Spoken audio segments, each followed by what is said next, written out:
And we are back. And before we jump in, let's tell everyone next week we will be on special time, 6 p.m. to 8 p.m. with a 2-hour election eve special with some special guests. Paul Teller from Advancing American Freedom, Jay the Shepherd, RNC committee, and some other special guests, including Melissa Mayo, Dr. Lori Feynman, Dr. Bruce Abramson, a few other people as well as special guests. So folks, don't miss us next week. We're going to be 6 p.m. to 8 p.m. streaming live on election eve. Don't want to miss that one. Bring your popcorn. So I would like to add a couple of cents to the previous conversation. Hashtag end the Fed. I would say that was probably where it started, like when the Federal Reserve back in Woodrow Wilson's time. And then whoever came up with the federal income tax. Also, those people are bad people. Well, that's like if you go to Newport, Rhode Island, right, and you look at all the mansions, you remember they were, cost millions of dollars to build, but it was all pre-income tax. So yeah, I'd like to keep, another 40% of my money. Works for me. Ladies and gentlemen, if you want to know why you can't get ahead, and when you started seeing, real wages drop and all of the things, and not being able to like afford things like our parents did, you can correlate it to the rise in tax liability, but I digress. All right, so let's go back to our theme for the day, which is we are all Nazis now. Yes. Okay. Since we're talking about Nazis, I mean, we have to sort of talk about the Jews in Israel, right? I mean, because can't mention one, and I'm being flippant because obviously I am Jewish. I'm not trying to denigrate or downgrade, all of it, but it's just no. Jews are Nazis now. That's Robert. That is how far we've come. That's how. Are you ready to bleep things out? You have to get the beep button right. You gotta be good. That's how up things are. Okay, so all right. Jews and the Israelis are now Nazis, right? But by the way, here's your new name. Naim Qassem, right? As of today, he just replaced Hania Nasrallah as the head of Hezbollah. And he gave a speech a couple of weeks ago because he was the assistant secretary general, but he's now the secretary general of Hezbollah. And all this talk about peace, about ceasefire, about all these things that the Harris-Biden administration, it's really Biden-Harris. The nonsense, Right? So he gives a speech. By the way, he was just named October 29th. And he basically says Hezbollah will continue the fight. But let me read you what he said, because I love to do that. This is what Israel is evil incarnate and a clear and present danger to Lebanon. Israel is a usurping, occupying entity that constitutes a real danger to the region and the world, the embodiment of evil built upon murder, displacement, massacres, and Earth's worst vices. Hang on, you're going to love this part. Israel is an expanding occupation that will not be satisfied with Palestine, but desires the entire Arab region, the entire Islamic orbit, and even wants to control the world from this position in the region. Oh. This is the new head of Hezbollah that the Biden administration is trying to get Israel to make peace with. Oh, okay. Right? Okay. Wow. Okay. I didn't know the Jews wanted, I knew the Jews controlled the media and the banking. I didn't know they wanted to control the world, I guess. What else? What are some other good Jewish tropes that we can pull out? I don't know. We all have big, long noses. We all have big, long noses. I don't know. What? They want to control the world?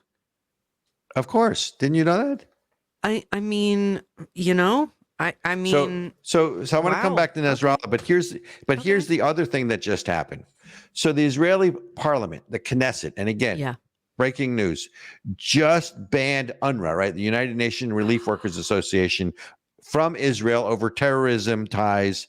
And the backlash for Israel doing that is off the charts. What? Because so Israel, obviously, look, it's been sort of an unspoken fact that UNRWA has been infiltrated by Hamas terrorists. Yep, remember they found Hamas terrorists in the UNRWA camps and like all kinds of stuff. That's the ties are undeniable. the photo in October, after October 7th, that showed this massive electrical power supply in a hospital going down underground into the tunnels. I mean, it would be like, wow, bro. walking into a wall and going, what's that doing? It's impossible to miss. Yep. But the world has known, intelligence agencies have known for 10 years or better that UNRWA has been compromised, probably longer, right? So United Nations relief workers, Israel's Knesset just banned them. And by the way, near unanimous on both sides. There were actually two bills that were linked together. But here's what really gets me off my rocker. Okay. The UN General Secretary, or Secretary General, Antonio Guterres, says the following. The implementation, and there are 4 points here. The implementation of the laws could have devastating consequences for Palestine refugees in the occupied Palestinian territory, which is unacceptable. I call on Israel to act consistently with its obligation under the Charter of United Nations and its other obligations under international law, including under international humanitarian law and those concerning privileges and immunities of the United Nations. National legislation cannot alter those obligations. What? There are four. There are four. First of all, he calls them, number one, the implementation of laws could have consequences. Well, what about the implementation of UN Resolution 1701 that they've never called to implement or enforce, which requires Hezbollah to pull back with a safety curtain from the Lebanese-Israel border? Why aren't they doing that? Right? It's okay. Let's enforce these on Israel and the Nazi Jews here. Right? Isn't that like an oxymoron, Nazi Jews? I mean, I don't get that. But then they call it the occupied Palestinian territory. You know, I mean, by the way, it is occupied territory. The Palestinians have occupied the territory, right? I mean, it's Judea and Samaria. But in any event, then he goes on, a call on Israel to act consistent with the obligations of the UN Charter. Again, UN Resolution 1701. And then about the humanitarian laws and those concerning privileges and immunities of the United Nations. Immunity doesn't apply to murderers. You don't have immunity to commit murder, whether you're at the United Nations or not. I don't understand what you're reading, Robert. Like, why is Israel in required to allow UNRWA within their borders? Look, Israel works with the Red Cross. They work with a lot of other, charitable organizations.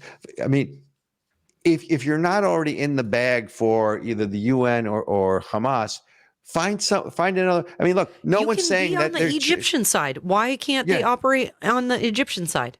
Well, forget about even operating. Well, because Egypt won't allow it. Egypt doesn't want them there, right? But be that as it may, find someone else other than UNRWA.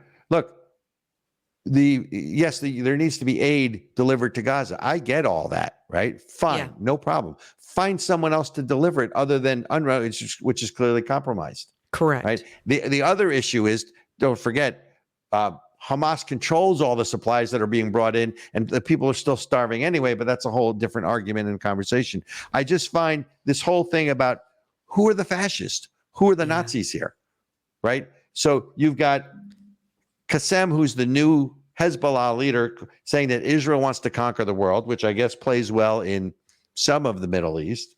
And by the way, if you go back to some of the other things that he says, he's just off the charts. The only thing that's good about what he's saying is I grew up with when Yasser Arafat was the head of the PLO. And what he would always do is he would say one thing in English to the Western press, and he would say another thing in Arabic to his followers and to the leaders in the Middle East. And the media never reported it even then, either because they didn't want to, but more likely it's because they just assumed it was the same translation, and it wasn't. Yeah. So at least now you have in the words of the new leader of Hezbollah exactly what he's thinking. Very clear. Right. Very clear. And go from there. Going back to UNRWA, by the way, what do you think the Biden administration's position is? Oh, I'm sure they're like, no, you got to let him in. Why are you so mean, Israel? Matt Miller, State Department spokesman, said the following, that Urged, well, this is a paraphrase. He urged them, he said that UNRWA's operations, urged Israel not to suspend UNRWA's operations in Gaza, noting that doing so could have legal implications affecting U.S. security assistance to Israel. So everything, and by the way, these guys apparently lobbied their asses off, meaning the Biden administration, to prevent Israel from doing this. It was direct one-on-one. Yeah. Where they went in and they said, if you do this, again, they keep threatening to cut supplies, and they keep threatening to cut arms or embargo They the arms. don't want, they don't want Israel to actually be successful during presidential election. They're nervous about it. They don't want to have to deal with the consequences. It is astonishing. I have 2 words and only 2 words. Abraham Accords. Radically change the peace perspectives in the Middle East. Qatar, United Arab Emirates, we want I think it's Morocco and Tunisia, have it. They haven't signed it. And ultimately, you want Saudi Arabia. Yeah, they were normalizing relations. Yeah, they were normalizing relations with everyone. They were in the process. They were in negotiations, thanks to the Trump administration. So we are all, let's end this where we started. We are all Nazis now, which, like I said, I guess it's better than being a racist or a basket of deplorables. I don't know, Robert. Let's see. We've been called bitter clingers, deplorables, Nazis, fascists. What else? Oh, Neanderthals. Yeah, we're Neanderthals. Well, I am. Wait. For the record, I am a Neanderthal. I mean, I'm sort of somewhere in there, like a Cro-Magnon man or Cercopithecoidea. That works for me. I'm good. I'm a caveman. No problem. Oh my gosh, I love it. All right, you guys. Well, we've got just a few minutes left, and in that time, we just want to let you know, next week, as Robert said, we're going to have special election day coverage. So we're going to be on from 6 to 8 p.m. Absolutely. Eastern. Lord Redic and I are going to be out getting some man on the street videos, some exit polling. Wait, are you going to get, how about women on the street? Are you being sexist? Yes. I am a misogynist. Well, you do know women have the right to vote too, Unfortunately, yes, we do. Repeal the 18th. I am glad I did not say that, because I would get in a rash of trouble. Hey, I'm just saying, I hate to say it, but if women turn the vote and y'all are voting for this Kamala Harris because of dumb stuff, and I'm just saying, I think that there should be an eligibility test. I'm not sure what it is. I'm not sure who should be in charge of it. I'm not saying it's a good idea. I'm just saying that the people who are voting should not be allowed to.